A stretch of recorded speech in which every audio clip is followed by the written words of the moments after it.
Life processes. Movements over very small scales will be invisible to the naked eye. For example, is this visible molecular movement? Why are molecular movements needed for life? Living organisms are well-organized structures. They can have tissues, tissues have cells, cells have smaller components in them, and so on.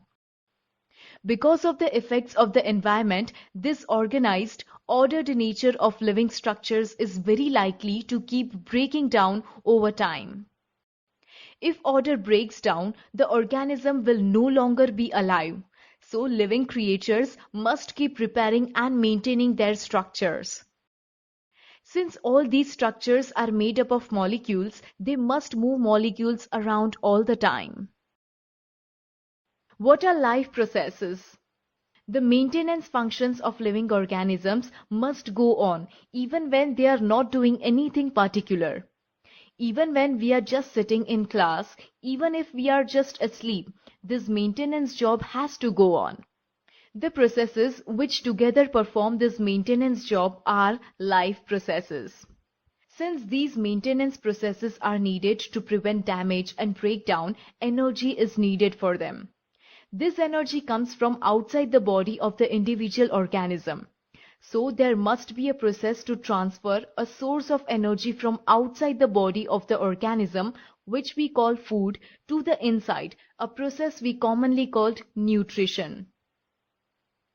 If the body size of the organisms is to grow, additional raw material will also be needed from outside.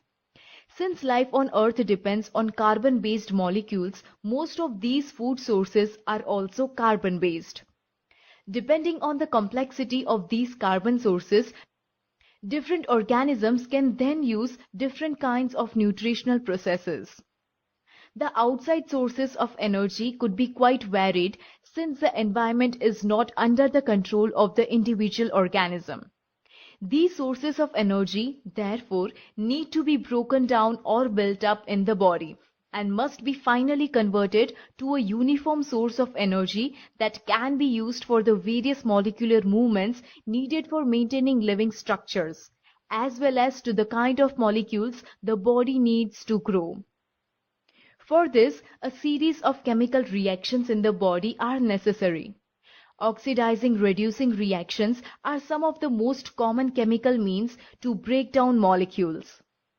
For this, many organisms use oxygen sourced from outside the body.